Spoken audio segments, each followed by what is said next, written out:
Just imagine for a moment the sheer wonder of human thought. Our ability to dream up new worlds or reason through really complex problems, or even just remembering the specific smell of your childhood home, maybe making a huge decision. It's kind of astonishing, isn't it? It absolutely is. But where does all that thinking really come from? Is it, purely our brains doing the work? Or is there maybe something more, like this idea of an invisible server in the universe guiding us, feeding us ideas? That's a question. It's captivated people for ages, hasn't it? It often crosses over into philosophy, maybe even sci-fi. But what's really fascinating for us today is how science has actually tried to tackle this deep mystery. Exactly. And that's really our mission for this deep dive. We're going to unpack the sources you shared with us, looking at the science behind where thinking and consciousness might come from. We want to pull out the most important bits of knowledge just to help you get really well informed on this whole topic.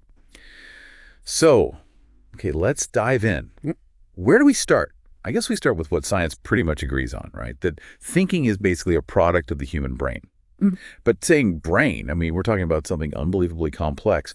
What does that actually mean biologically? Yeah, that's the starting point. And biologically, it's staggering. We're talking about roughly 86 billion neurons in there. And these aren't just sitting around. They form this incredibly dense network, constantly chatting using electrical signals and chemical messengers, neurotransmitters.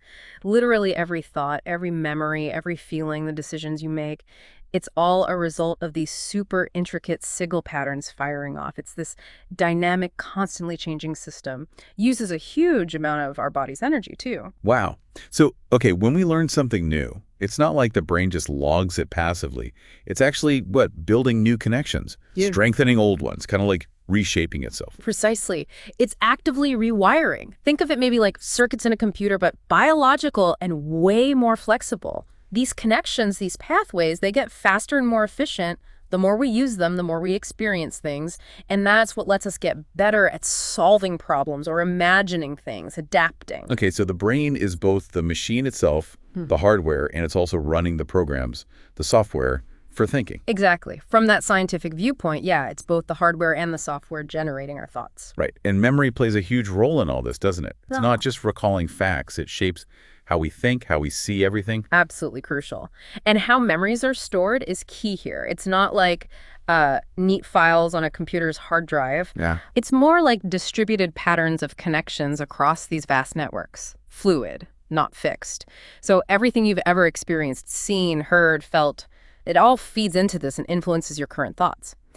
And what's really interesting is that memories aren't just pulled up. They're often sort of rebuilt each time you access them. They're dynamic.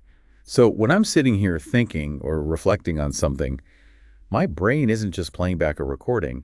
It's pulling up these patterns, maybe mixing them up in new ways, forming new ideas. That's a great way to put it. It's retrieving and recombining. Creativity is a perfect example of that, right? Taking old knowledge, old experiences, and mashing them up into something totally new. Okay, now this is where it gets really interesting for me. Let's go back to that idea we mentioned at the start.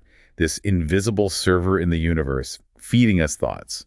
Is there any scientific weight to that at all? Right, the cosmic server. It's a captivating idea, no doubt.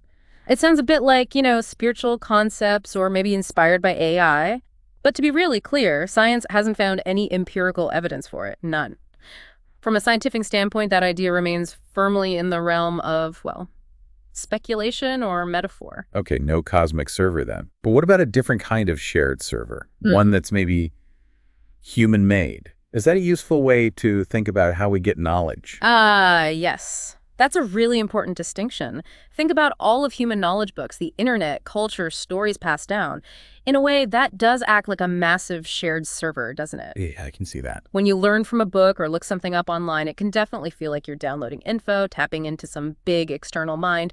But the crucial point is this server is built by us, by humans, collectively. It's not some hidden universal force out there. Gotcha. So that distinction is key. It's human collective knowledge, not external intelligence. Now, that brings us to some other ideas, maybe more on the fringes, but still fascinating, that try to connect brain activity to actual consciousness, the subjective feeling of it all. Right, the hard problem of consciousness, as some call it. How does physical stuff give rise to experience? And yeah, there are some speculative theories trying to bridge that gap. One area is quantum brain theories. Quantum brain. Okay. What does that involve? Well, one prominent example is the originates theory orchestrated objective reduction. It's from Roger Penrose and Stuart Hameroff. The basic idea is that maybe consciousness isn't just about neurons firing in the classical sense. They propose that quantum effects happening inside tiny structures, microtubules within our brain cells might be key. That these quantum processes could explain aspects of consciousness that classical neuroscience struggles with, like its unified nature, or that it doesn't feel like just computation. So tiny quantum events inside cells could somehow scale up to create our conscious experience. It's a wild idea. But where does that stand now? Is it widely accepted or? No, not widely accepted. It's important to stress that ORCH-R is still highly controversial. It's an interesting hypothesis, pushing boundaries for sure, but it currently lacks, solid experimental proof. It's still very much debated. Okay, so quantum brain stuff is still pretty speculative. What about other ideas? I think you mentioned panpsychism. Ah, yes, panpsychism. That's another really different way of looking at things. It suggests that maybe consciousness isn't something special that only pops up in complex brains like ours. Instead, it proposes that consciousness, or at least some proto-conscious property, might be a fundamental feature of the universe itself, like mass or charge. Wow. So everything has some level of consciousness. Not necessarily that rocks are thinking, but that the basic building blocks of reality might have some incredibly simple form of experience.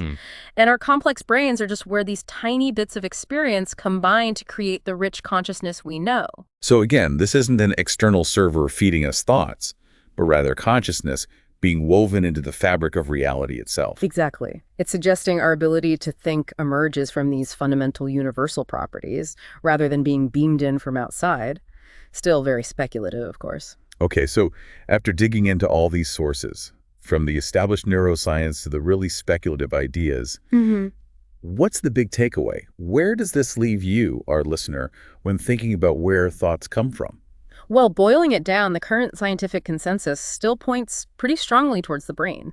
Thinking originates there through these incredibly complex physical and chemical processes, and it's heavily shaped by our memories, by learning, by interacting with others, by that human-created shared server we talked about. Right. That seems to be where the solid evidence lies. And yet, you have to admit, even knowing all that, how those physical processes create this feeling of being me, this subjective awareness, it still feels kind of mysterious, doesn't it? Oh, absolutely. That hard problem is still very much a problem. It's a huge mystery.